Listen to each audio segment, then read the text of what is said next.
My fellow countrymen, I want to tell you a secret. Anytime you hear that Boko Haram or headsmen or Fulani headsmen or militants or whichever name you call it, anytime you hear that they attacked somewhere, you will see, go and read the articles, you will see that they razed all the buildings. That's one part of the story that people are not paying attention to. They raze all the buildings. They burn everything down. So let me tell you what that secret is. That is not by accident. That is on purpose. The main thing we need to be looking at is not of course, it is highly important that they are killing people, but their main target is the displacement.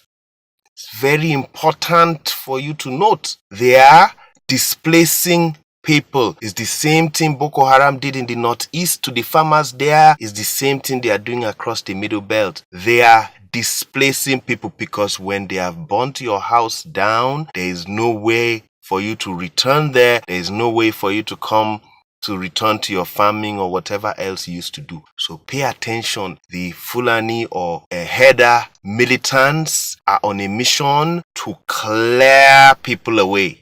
Make sure they cannot return home. So that's very, very important. Now, the second point that I want to make today is not for you, fellow Nigerians. This message is to the President of Nigeria, Muhammadu Buhari. Dear President Buhari, you went to Bauchi State and you said that if not for education, you would have been a terrorist. I have a message for you because probably you do not understand the responsibilities of your office. Illiteracy is not a reason for terror.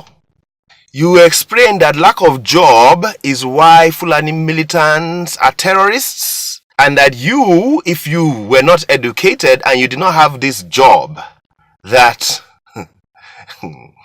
anyway, that if you did not have this job, you would have been a terrorist. I want to tell you something. Poverty does not make a person evil. Lack of job does not make a person evil or a terrorist. So many people in Nigeria do not have jobs. It does not mean they are terrorists. So if you want to insult yourself that if you were not educated and you were not employed, you will be a terrorist, I want to tell you something.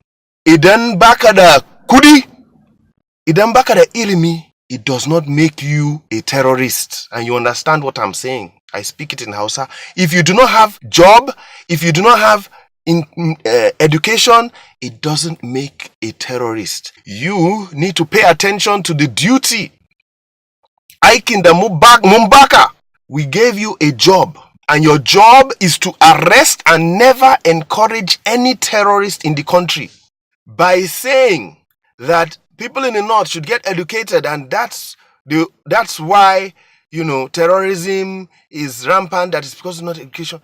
People, education and terror, do not insult people who do not go to school. Please, I beg of you. If you would have been a terrorist if you did not have a job, it does not mean that the 80 million Nigerians who are unemployed are justified to resort to terror.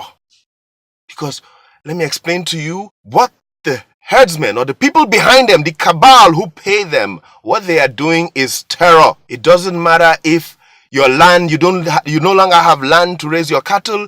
We need civility in the society. And as the president of Nigeria, you should know that whenever a person is disadvantaged, the person's resort is to civil negotiation with other parties or is to report to enforcement. Nobody is above the law, whether it is because you do not have money or because you are not educated. It only takes, and when we become leaders of the country, when I become president of Nigeria, one single announcement, if you ever resort to violence to solve any problem that you have, any grievance that you have, if you ever resort to violence to sort a grievance that you have, you will regret it.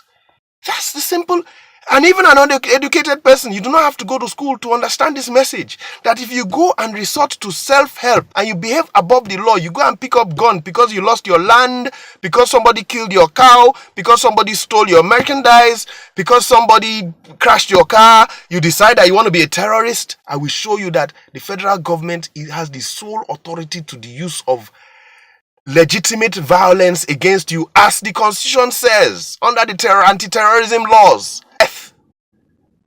That is what you don't understand. That is the responsibility you were given. That is the obligation you have, dear Mr. President. And that is what you are supposed to be executing, and not promoting and defending and justifying the resorts to self-help via terror due to so-called disadvantages.